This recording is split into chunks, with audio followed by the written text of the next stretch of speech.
Hi everyone, I'm Jack the Rambling Raconteur and I hope that you're doing well. I'd like to share a few thoughts on Memory of Fire, Faces and Masks by Eduardo Galeano. This book's incredible. It's the second book in his Memory of Fire trilogy, and like the first book, Genesis, it's an absolute masterpiece. Galeano again gives us this panoramic mosaic. In this case, he describes life, identity, history, culture, and individual voices and anecdotes across the 18th and 19th centuries in South America, Central America, North America, and the Caribbean. And Galeano's research is extraordinary. In this case, he drew on over 300 primary and secondary sources to craft this book. He gives us just individual moments across history, individual lives. He gives voices, and they're vibrant because he's drawing on all of these sources. And in some cases, he italicizes to show this is a direct quotation. This is a song that was once sung, or these are actual words from a letter that someone shared, or from a court transcript, or from a decree. But in other ways, he's crafting fiction around this. He's creating the world for us to view those 2 centuries and to examine what really happened. Yes, it's a revisionist history of the American continents and of the Caribbean. It's passionate. Galeano himself was a renowned activist across the 20th century. And so that point of view is here, but it's incredible and powerful. He gives us voices and identities across history that have come down. Simón Bolívar appears multiple times. José de San Martín, Dr. Francia from I the Supreme. José Martí appears. Washington, Franklin, Jefferson, Lincoln. And yet he also gives us so many voices, names that have been lost to history, or that are only preserved in a couple of nations, a couple of cultures. And he makes it clear that these names belong among that pantheon that he's already shared, that so many are aware of globally. So it's a book to read, it's a book to reread, it's a book to revisit. It's a book to act as a root from which spring all of these different other histories and sources to examine, just as Galeano has. And throughout, he is examining the collision that occurred at the end of the 15th century when Europe and the culture of Europe collided with the First Nations living here in the American continents.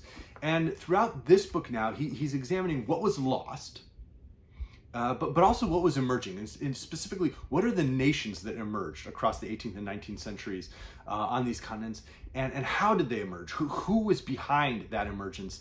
But he's never afraid to examine what was lost, to examine how, as much as he shows the acts of ordinary and extraordinary heroism and courage on these continents, he also is willing to examine and say, these were centuries of oppression, of repression, of terror and violence, of a plunder that occurred.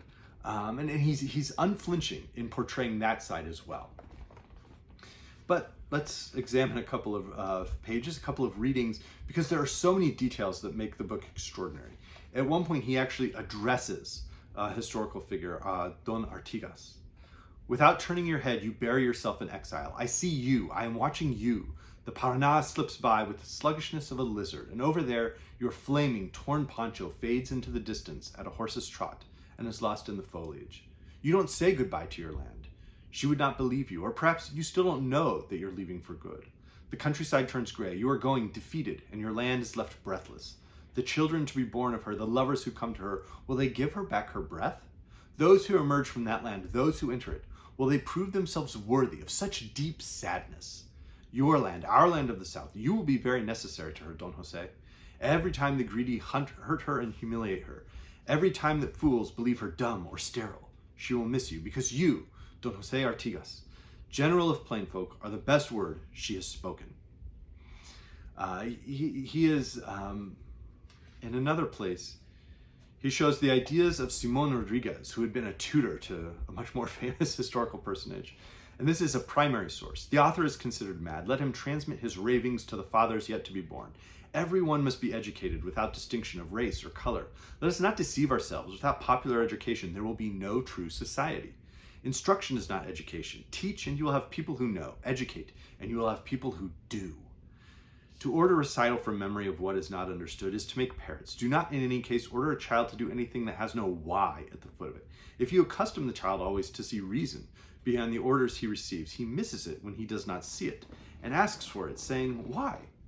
Teach the children to be inquisitive, so that, asking the reasons for what they are told to do, they learn to obey reason, not authority like limited people, nor custom like stupid people. Boys and girls should study together in the schools, first so that in this way men should learn from childhood to respect women. Second, so that women should learn not to be afraid of men. The boys should learn the 3 principal trades, masonry, carpentry, and smithery, because with earth, wood, and metal, the most essential things are made.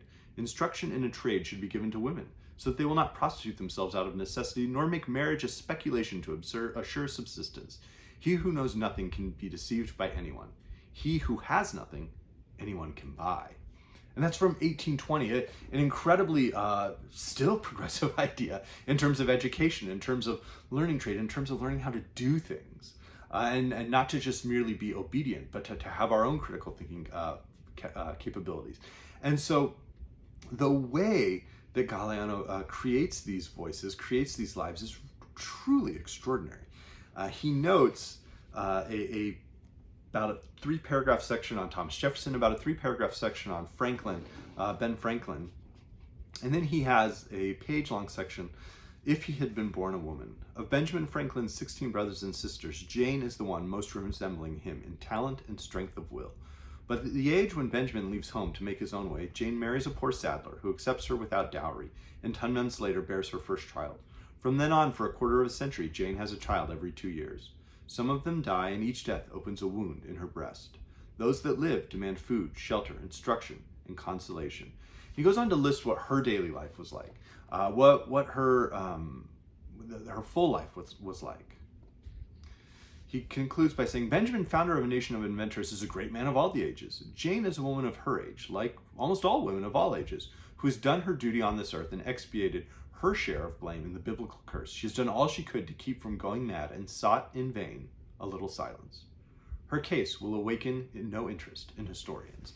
And throughout, he's keen to note, as I said, who was lost, who has been ignored, who has been erased from history. We have so many different emergent rebellions, efforts to seize freedom, whether it is in Brazil, whether it's in Paraguay, whether it's deep in the forests, whether it's in Suriname, in Cuba, in Mexico. He again and again and again gives these moments, these sparks of revolution, of liberty, of voice and identity. And then he goes into detail about what happened. He's not afraid to say this is, what happened to these individuals when everything was lost. So from 1761, the Maya Indians proclaimed the independence of Yucatan and announced the forthcoming independence of America. Spanish power has brought us nothing but troubles, nothing but troubles. Jacinto Uc, who makes trumpets sound by caressing the leaves of trees, crowns himself king. Canek, Black Snake, is his chosen name. The king of Yucatan ties around his neck the mantle of Our Lady of the Conception and harangues the other Indians. They have rolled grains of corn on the ground and sung the war chant. The prophets, the men with warm breasts enlightened by the gods, have said that he who dies fighting will reawaken. Canek says he is not king for love of power, that power craves more and more power, and that when the jug is full, the water spills out. He says he is king against the power of the powerful, and announces the end of serfdom and whipping posts and of Indians lining up to kiss the master's hand. They won't be able to tie us up. They'll run out of rope. In Cistael and other villages, the echoes multiply. Words become screams, and monks and captains roll in blood. But he goes on to say, the executioners throw Canek's ashes into the air so that he won't revive on the day of the last judgment. 8 of his chiefs die by garroting, and 200 Indians have an ear cut off. Hurting what is most sacred, soldiers burn the rebel communities' seed corn plantings. The corn is alive. It suffers if it is burned. Its dignity is hurt if it is trodden on. Perhaps the corn dreams about the Indians, as the Indians dream about the corn. It organizes space and time and history for the people who made of corn flesh. When Canek was born, they cut his navel cord over a corn cob. In the name of the newly born, grains of corn stained with his blood were planted. From this cornfield he fed and drank clear water, containing the light of an evening star, and so he grew up. And there are so many passages like that where we see the brief moment where there's an effort to liberty, an effort to freedom, and then we see the forces of greed come in, the forces of power and pride, and how people are betrayed, how sometimes those who seize power become frightening and domineering.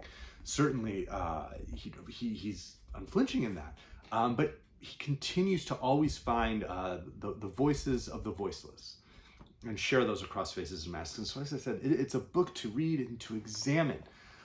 There are passages that feel more familiar. The boat goes down to the sea. Greenland, Blackland, in the far distance, mist shrouds the mountains. The Magdalena is carrying Simon Bolivar downstream. No, In the streets of Lima, the same people who gave him a diamond-studded sword are burning his constitution. Those who call him father of the country are burning his effigy in the streets of Bogota. In Caracas, they officially dub him enemy of Venezuela. Over in Paris, the defamatory articles about him get stronger, and the friends who know how to praise him do not know how to defend him. I cannot. Was this the history of mankind, this labyrinth, this futile game of shadows? The Venezuelan people curse the wars that have taken half their sons to remote areas and given them nothing for it. Venezuela tears itself loose from Grand Colombia, and Ecuador follows suit, while Bolivar lies beneath a dirty canvas in the boat that sails down the Magdalena to the sea. I can do no more. Blacks are still slaves in Venezuela, despite the laws. In Colombia and Peru, the laws passed to civilize Indians are applied to despoil them. The tribute, the colonial tax that Indians pay for being Indians, has been reimposed in Bolivia. Was this history? All grandeur ends up dwarfed. On the neck of every promise crawls betrayal. Great men become voracious landlords. The sons of America destroy each other. Sucre, the chosen inheritor who had saved himself from poison and dagger, falls in the forest on the way to Quito, toppled by a bullet. I can do no more. Let us go. Crocodiles and timber interweave in the river. Bolivar, yellow skin, no light in his eyes, shivering, delirious, moves down the Magdalena toward the sea, toward death. And the final bit is a primary source. The governor proclaims, Bolivar, genius of evil, torch of anarchy, oppressor of his country, has ceased to exist. But there are also really fascinating anecdotes. Throughout the history, Galeano is also drawing on the culture, as he did with the corn there. He draws on the culture. What were the songs? What were the dances? What was the music? What was the food? And he also gives us an interesting origin. The flashes of violence and miracles do not blind Levi Strauss, who arrives from far-off Bavaria and realizes at one blink that here the beggar becomes a millionaire, and the millionaire a beggar or corpse in a click of cards or triggers. In another blink, he discovers that pants become tatters in these mines of California, and he decides to provide a better fate for the strong cloths he has brought along. He won't sell awnings or tents. He will sell pants for tough men, in the tough work of digging up rivers and mines. So the seams won't burst. He reinforces them with copper riveting. Behind, under the waist, Levi stamps his name on a leather label. Soon the cowboys of the whole West will claim as their own these pants of blue Nimes twill, which neither sun nor years wear out. And just before that, we had, at the door of a tavern in Baltimore, the dying man lies face up, strangling in his vomit. Some pious hand drags him to the hospital at dawn, and nothing more, nevermore. Edgar Allan Poe, son of ragged itinerant comedians, a vagabond poet, convicted and confessed guilty of disobedience and delirium, has been condemned by invisible tribunals and crushed by invisible pincers. He got lost looking for himself, not looking for gold in California, no, looking for himself. And so the beauty of the book is that we have familiar names, familiar voices from history shared, familiar artifacts that continue to resonate in our culture today, shared, along with all of those voices that Galeano is, in a sense, unearthing and sort of gathering the ashes that have been spread apart and recreating the three-dimensional lives and the identities, the clay that existed on these continents. And so there's a real beauty in the book. I cannot recommend it highly enough. I firmly believe that this Memory of Fire trilogy is quite possibly the most underrated work of the 20th century in literature, and Galeano is just incredible in what he accomplished here. José Martí is shared. The final lines are, here it came to pass more than 4 centuries ago, lying on his mat, on his back, the priest jaguar of Yucatan heard the message of the gods. They spoke to him through the roof, squatting on his horse, in a language no one understood anymore. Chilam Balam, he who was the mouth of the gods, remembered what had not yet happened and announced what would be. Stick and stone will rise up for the struggle. Dogs will bite their masters. Those with borrowed thrones must throw up what they swallowed. Very sweet, very tasty was what they swallowed, but they will vomit it up. The usurpers will depart to the limits of the waters. Then there will be no more devourers of man. When greed comes to an end, the face of the world will be set free. Its hands will be set free. Its will be set free, and its feet will be set free. And to give a preview of what is going to happen in Century of the Wind, I have an entry from 1895.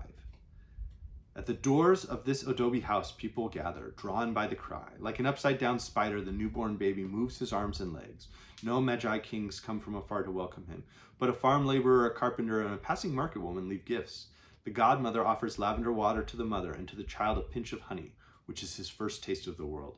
Later, the godmother buries the placenta, which looks so like root, in a corner of the garden. She buries it in a good spot where there is plenty of sun, so that it will become soil here in Niki no Homo.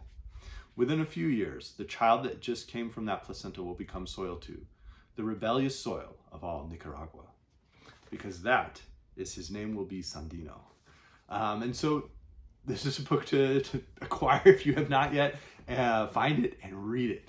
There are many works that are, I think it draws on, or that can be connected as a reference. Certainly the other Memory of Fire books, Genesis, and what I'll be reading later this year, Century of the Wind, the entire 20th century.